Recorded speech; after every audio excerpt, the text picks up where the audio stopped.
Tu es maman d'ado. Voici le conseil qui m'a sauvé la vie. Moi aussi, il y a quelque temps encore, j'étais maman d'ado. Aujourd'hui, mes enfants sont de jeunes adultes responsables et dont je suis très fière. Mais lorsque j'étais maman d'ado, ce n'était pas évident pour moi. Je stressais. Je voulais avoir des enfants parfaits. Je me demandais qu'est-ce qu'on va dire dans ma belle famille. Qu'est-ce qu'on va dire dans ma propre famille. Je voyais ces parents sur les réseaux sociaux qui affichaient leurs enfants, les réussites de leurs enfants. Voici mon enfant qui a passé le bac à 15 ans. Voici mon enfant qui a passé le bac à 13 ans. Et moi, mes enfants ressemblaient à quoi? Lorsqu'ils allaient passer au quartier, on allait dire que ce sont les enfants de qui? J'avais déjà honte pour quelque chose qui n'était même pas encore arrivé. Mon ami, il y a un conseil qui m'a sauvé la vie. Il y a un conseil qui m'a déstressé. Un conseil qui m'a rendu légère, qui a tout changé pour moi et que je voudrais partager avec toi aujourd'hui. Arrête de vouloir être une maman d'ado parfaite. Arrête de vouloir être une maman d'ado parfaite. Ce conseil m'a sauvé la vie. Tu sais, j'ai déjà expliqué, si tu me suis depuis un temps, tu le sais déjà. Les ados sont des adultes en devenir. Ils ont le droit d'avoir leur vie. Ils ont le droit de faire leur choix et de les assumer. Est-ce que toi-même, tu es exactement tel que tes parents t'ont éduqué? Non, pas du tout. L'éducation d'un enfant, c'est son autonomisation. Et l'autonomisation d'un enfant, c'est sa socialisation. Ça veut dire qu'il va être un peu de ce que tu lui as appris, un peu de ce que lui-même il aime et un peu de l'environnement. C'est tout ça qui va faire qu'il soit lui-même. Et c'est normal qu'il devienne quelqu'un d'autre. Pourquoi toi tu vas avoir honte de ce qu'il est devenu si toi tu as tout donné?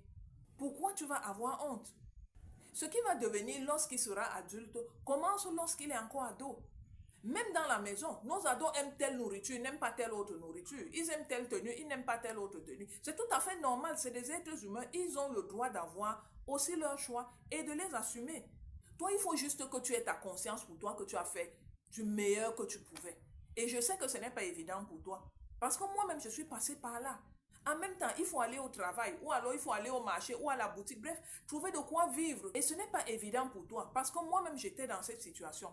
En même temps, j'éduquais mes ados, mais en même temps, j'étais salariée. Donc, il fallait aller au travail, il fallait aller au marché, il fallait veiller à leur éducation. Quelquefois, on se retrouve en train de prendre des ménagères qui sont là pour les gérer de façon physique, mais se retrouvent en train de leur mettre des enseignements dans la tête qui ne correspondent même pas à tes valeurs. Mais comme tu ne peux pas être partout, tu es obligé d'accepter ça. Voilà comment petit à petit, tu ne reconnais même plus tes ados. Est-ce qu'il faut faire partie la ménagère? Qu'est-ce que tu vas faire? Ce n'est pas évident. Est-ce que tu as ta conscience pour toi que tu leur as appris ce que tu pouvais, le mieux que tu pouvais? Si tu l'as fait, ne culpabilise pas. C'est tout à fait normal d'être une maman d'ado imparfaite.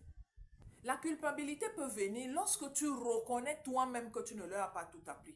Comment est-ce que tu gérais le temps que tu passais avec eux à la maison? Lorsque tu es hors de la maison, d'accord, tu n'as pas le don d'ubiquité. Comment est-ce que tu gérais le temps que tu passais avec eux à la maison? Si tu veux savoir comment rentabiliser le temps que tu passes avec tes ados à la maison, si tu veux connaître ce sentiment du devoir accompli, contacte-moi avec beaucoup de joie. Je vais partager avec toi les astuces qui ont marché sur mes enfants et qui ont marché sur les nombreux parents que j'accompagne depuis plusieurs années. C'était ta coach parentale et psychologue Micheline Samé. À la prochaine dans une autre vidéo.